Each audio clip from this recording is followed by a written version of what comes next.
الله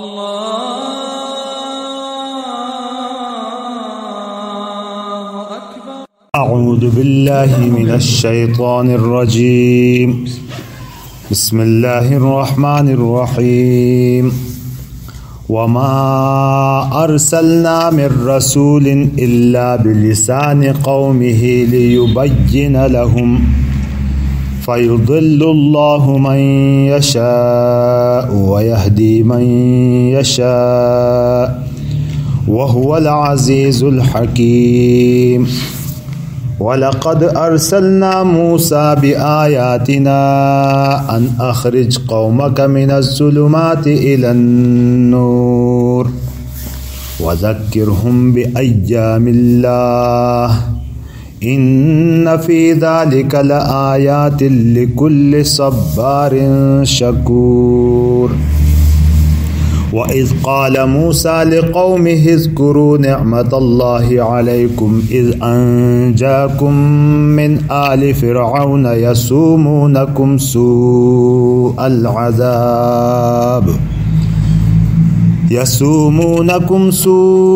الْعَذَابِ وَيُذَبِّحُونَ أَبْنَاءَكُمْ وَيَسْتَحْيُونَ نِسَاءَكُمْ وفي ذلكم بلاء من ربكم عظيم.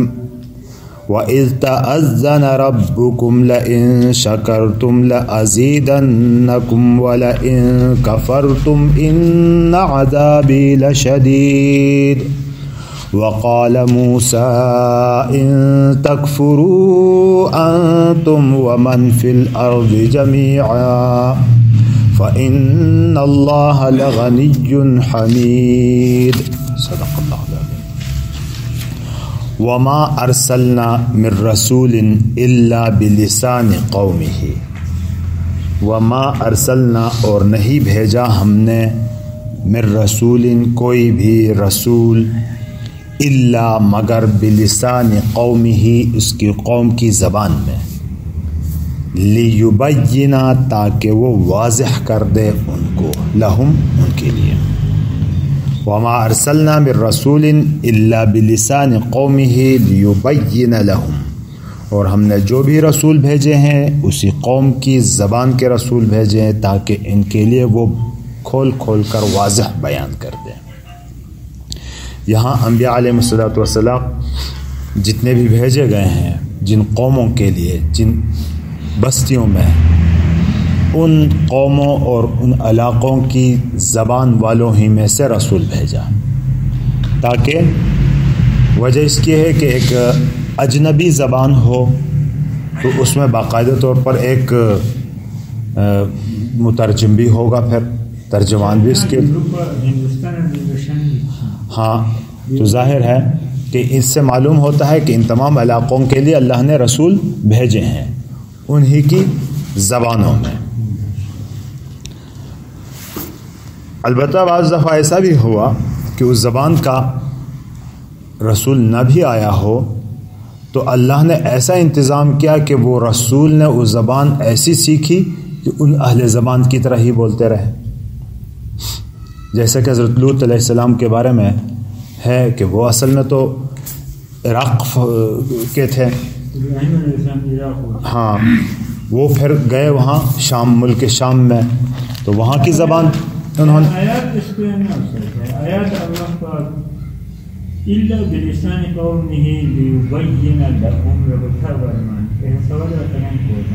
ہاں تاکہ ان کے لیے بیان کر دے واضح کھول کھول کے جو احکامات آتے ہیں اللہ کے کھول کھول کے بیان کر دے تاکہ ان کی بھی سمجھ میں آ جائے. غیر زبان ہو تو اس کی سمجھ میں کیسے آ سکتا ہے تو اللہ نے اس کا انتظام کر دیا اسی طرح کا.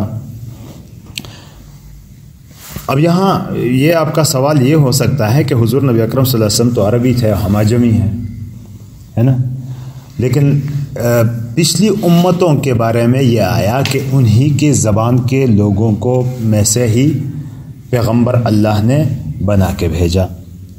اور رہی بات جب امت کے دین مکمل ہو گیا دین پورا دینا تھا امت بھی کامل ہو گئی، قوم بھی، انسانیت بھی اپنی تکمیل تک پہنچی، تو اللہ نے آخر میں ایسا رسول بھیجا جو قیامت تک کے آنے والے انسانوں کے لیے تھا۔ اس کا بھی انتظام اللہ نے کر دیا کہ جو نائبین رسول ہیں وہ اپنے اپنی زبان کے ہیں، جو اس رسول کی تعلیمات کو ان تک پہنچا دیتے ہیں۔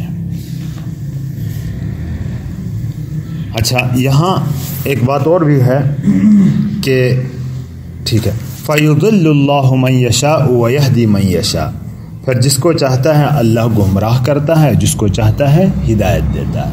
یعنی جس نے قبول کی اپنے نبی کی بات، اس کو تو اللہ نے ہدایت دی، اور جو مقابلے میں آیا اللہ کے نبی کی اس بات کو تسلیم نہیں کیا تو وہ گمراہ ہو گیا، اس کو پھر اللہ نے گمراہ کر دیا۔ وَهُوَ الْعَزِيزُ الْحَكِيمُ، اور وہ کامل غلبے والا ہے اور کامل حکمت والا ہے، اس کا اقتدار بھی کامل ہے، اس کی حکمت بھی کامل ہے۔ اگر سبھی کو ہدایت دینا چاہے تو وہ دے سکتا ہے، اس لیے کہ وہ عزیز ہے، لیکن اختیار انسانیت کو دے کر امتحان میں ڈالا، جو اس کے قابل ہوا اس کو قابل کرنا ہے، جو قابل نہیں رہا اس کے لیے اس کو ہدایت نہیں دی، یہ اس کی حکمت کا تقاضا ہے۔ تو وہ عزیز بھی ہے، حکیم بھی ہے۔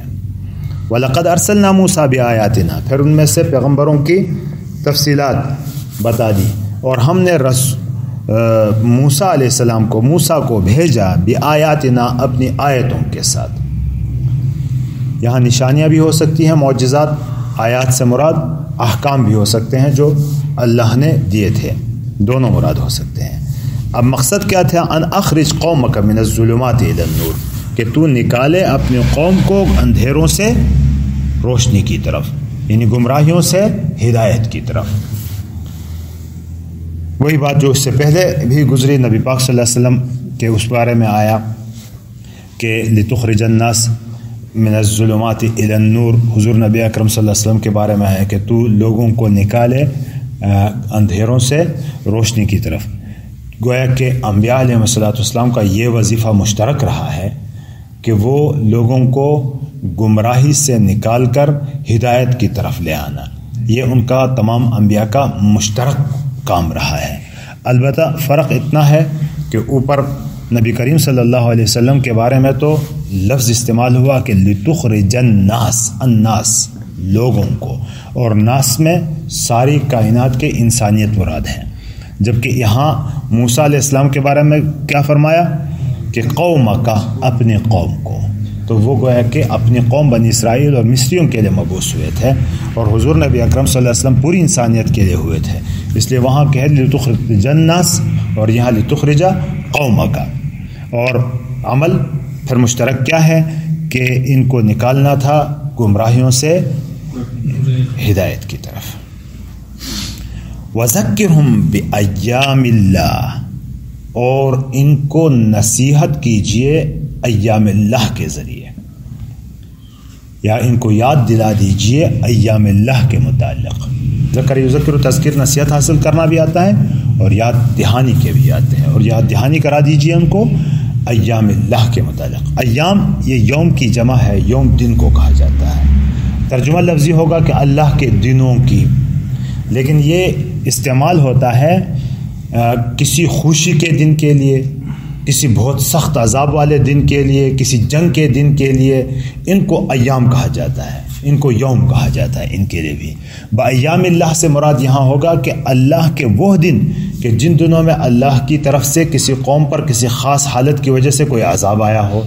ایام اللہ سے مراد وہ دن ہے کہ جس میں اللہ نے اپنی رضا کی وجہ سے کسی قوم پر اپنی عنایتیں کی ہوں، جیسے یا ایام اللہ سے مراد وہ واقعات ہیں کہ جس میں کوئی جنگیں ہوئی ہوں اور فتح نصیب ہوئے ہو۔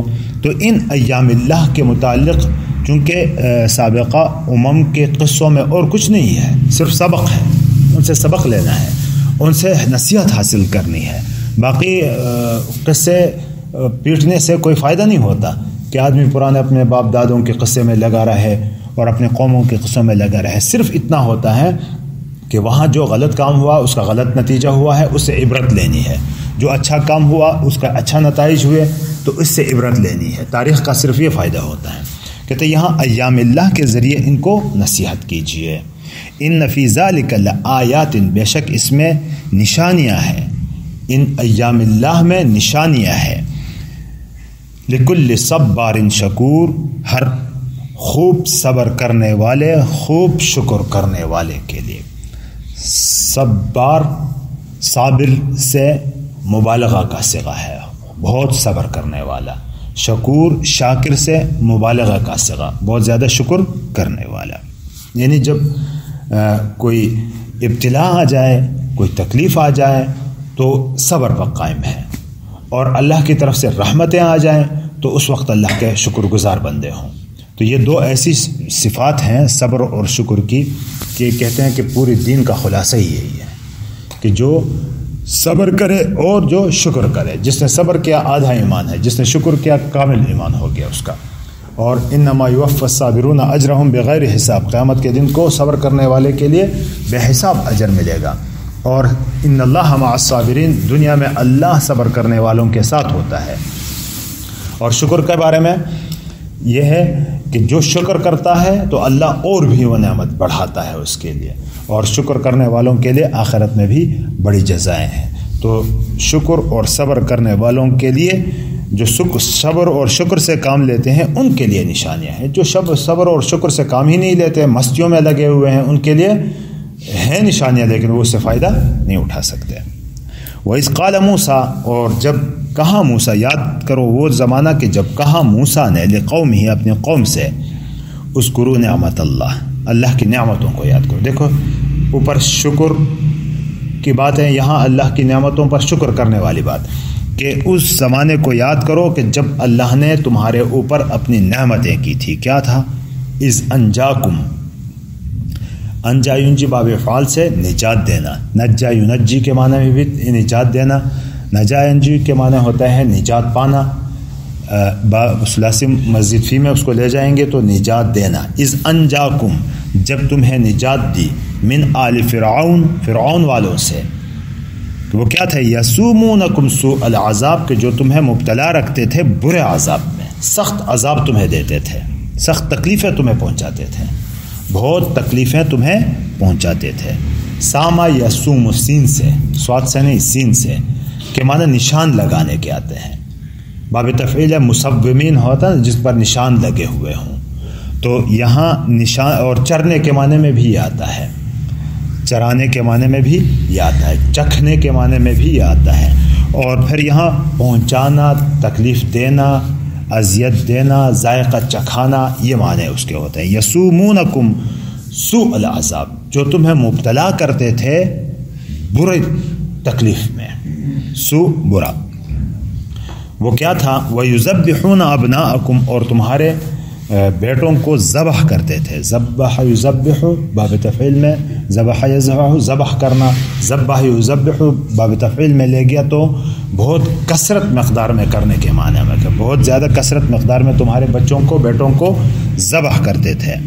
وَيَسْتَحْيُونَ نِسَاءَكُمْ، استحیا باب استفعال سے ہے حیات، زندگی. یستحیون باب استفعال میں لے جائیں گے تو زندہ رکھتے تھے. نساءکم، تمہاری عورتوں کو. تو یہ فرعونی کیا کرتے تھے کہ بنی اسرائیل کی کہیں افرادی قوت زیادہ نہ ہو جائے، اس کے لیے ان کے بیٹوں کو بہانوں سے قتل کرتے تھے، اور عورتوں کو قتل نہیں کرتے تھے، تاکہ عورتیں ہماری خدمت بھی کر، ساری نسل ہی ختم ہو گئی تو خدمت کرنے والا، غلامی کے لیے کوئی نہیں رہے گا، خدمت گزار کوئی نہیں رہے گا. اس لیے عورتوں کو تو کچھ نہیں کہتے تھے، نہیں مارتے تھے، بیٹوں کو قتل کرتے تھے. اور خصوصاً موسیٰ علیہ السلام کی پیدائش سے روکنے کے لیے تو ہزاروں کی تعداد میں نارینہ اولاد کو ان کے قتل کیا تھا. کوئی ذبحون ابناءکم ویستحیون نساءکم، کہ وہ ذبح کرتے تھے تمہارے بیٹوں کو اور تمہاری عورتوں کو زندہ رکھتے تھے. وفی ذالکم بلاء، اور اس میں تھا کیا ہے؟ بلاء، امتحان تھا. من ربکم، تمہارے رب کی طرف سے. عظیم، بہت بڑا. اس میں تمہارے رب کی طرف سے بہت بڑی آزمائش تھی، بہت بڑا امتحان تھا یہ. اور اس امتحان اور عذاب میں تم مبتلا تھے تو اللہ نے تمہیں اس عذاب سے نجات دی. اس نعمت کو کیوں نہیں یاد کرتے کہ پھر تم سرکشی پہ اتر آئے ہو. اور پھر آگے فرمائے کہ وہ اذن اذن یؤذن اذن یؤذن اجازت اذن یؤذن کے معنی اذان دینا، اعلان کرنا، تأذن خبردار کرنا، باب تفاعل میں لے جا کے خبردار کرنا. ربکم تمہارے رب نے کس بات سے خبردار کیا تھا کہ لئن شکرتم کہ اگر تم نے شکر کیا لأزیدنکم تو میں تمہارے لیے اور بھی بڑھاؤں گا. یہاں وہ قاعدہ اور قانون جس کا اعلان اللہ کی طرف سے ہوا ہے کہ یہ عام بھی دیکھو نا، عام بھی ایسا ہوتا ہے کہ آپ کسی کے اوپر احسان کرتے ہیں، کوئی اچھائی کرتے ہیں، اگر ادھر سے وہ اس پر خوش ہوتا ہے اور شکریہ بھی کہہ دیتا ہے تو پھر آپ کو بھی دلی تسلی ہو جاتی ہے، دل چاہتا ہے کہ اور بھی کروں اس کے ساتھ. ایک آدمی کو آپ دے دیتے ہیں، وہ اس کی پرواہ ہی نہیں کرتا، ادھر ادھر پھینکتا ہے چیز کو، اور اس جو آپ نے چیز دی ہے اس کی کا احترام ہی اس کے دل میں نہیں ہے، نہ آپ کا احترام ہے تو آپ کا بھی دل نہیں چاہے گا. یہ عام فطرت ہے انسان کی. لیکن اللہ رب العزت کے ہاں بھی یہی ہے کہ اللہ کی جو نعمتیں ہیں اگر مل جائیں اور اللہ کا شکر اس پر ادا کر رہے آدمی تو اللہ پاک اس نعمت کو اور بھی بڑھاتے ہیں. شکر کی وجہ سے دنیا میں اس نعمت کو اور بھی زیادہ کر. لازیدنکم کہ تمہارے لیے میں بڑھاؤں گا کس چیز کو؟ اس نعمت کو اور بھی بڑھاؤں گا. شکر کئی طرح کا ہوتا ہے. ایک دل میں شکر ادا کرنا کہ دل میں اس چیز کی قدر رکھنا، جو نعمت اللہ کی طرف سے آپ کو ملی ہے دل میں اس کی قدر ہے. زبان سے بھی ہوتا ہے کہ اللہ تیرا شکر ہے کہہ کر ہم زبان سے ادا کرتے ہیں. ایک شکر عملی ہے. شکر عملی کا مطلب یہ ہوتا ہے کہ اللہ نے جو نعمت دی ہے اس نعمت کو اللہ کی نافرمانیوں میں خرچ نہیں کرتا. جتنی نعمتیں اللہ کی ہمیں ملی ہوئی ہیں ان نعمتوں کی قدردانی یہ ہے کہ ان نعمتوں کو اللہ کی نافرمانی میں ہم خرچ نہ کریں. آنکھ کی نعمت دی ہے، کان کی نعمت دی ہے، پیسوں کی نعمت دی ہے، یا جس قسم کی نعمتیں دی ہیں ان نعمتوں کو اللہ کی فرمان برداری میں خرچ کرنا یہ سب سے بڑا شکر ہے. تو جو شکر کرتا ہے تو لأزیدنکم میں تمہارے لیے اور بڑھاؤں گا. وَلَئِن کَفَرْتُمْ کفر تو تکفیر کفرتم کفر یکفر کے معنی کفر کرنے کے آتے ہیں. ہی کا لفظ آ جائے تو اللہ سے انکار کے معنی میں آتا ہے. کفر اللہ کے احکامات سے انکار کفر کے معنی میں آتا ہے. لیکن اس کے معنی ناقدری کے بھی آتے ہیں. خصوصاً یہ شکر کے مقابلے میں آ جائے تو ناقدری کے معنی میں یہ ہوتا ہے. وَلَئِن کَفَرْتُمْ اور اگر تم نے ناقدری کی یعنی ناشکری کی تو ان عذابی لشدید تو میرا عذاب بہت سخت ہے. تو وہاں تو زیادہ کروں گا کہا، یہ ناقدری کی تو میرا عذاب بہت سخت ہے ڈرایا گیا. وقال موسیٰ اور موسیٰ علیہ السلام نے کہا کہ ان تکفروا اگر تم ناشکری کرو، انتم تم، ومن فی الارض جميعا اور جو زمین میں ہے سب کے سب، اگر تم بھی ناقدری کرو اور زمین والے سبھی ناقدری کریں اللہ کی نعمتوں کے تو اس سے اللہ کی حکومت پر کوئی اثر نہیں پڑتا. کہتے ان اللہ فإن اللہ لغنی تو یقیناً اللہ بے نیاز ہے ان چیزوں سے، غنی ہے، تمہارے شکروں کا محتاج وہ نہیں ہے. جو تم شکر کرو گے تو اپنے لیے کرتے ہو، جو کرو گے شکر تو وہ اپنے لیے کرو گے کہ تم شکر کرو گے تو میں تمہیں اور دوں گا، نہیں کرو گے تو اللہ کی حکومت میں اور طاقت اور قدرت اور اللہ کے خزانوں میں کوئی کمی نہیں آتی. لغنی وہ کیا ہے؟ غنی ہے، بے نیاز ہے ان چیزوں سے. حمید تم تعریفیں کرو، شکر کرو نہ کرو، بذات خود صفت اللہ کی یہ ہے کہ وہ محمود ہے، اس کی تعریفیں کی جاتی ہیں، وہ تعریف کے قابل ہے. تمہارے شکر کرنے نہ کرنے سے صرف تمہاری فائدہ ہوگا. آسان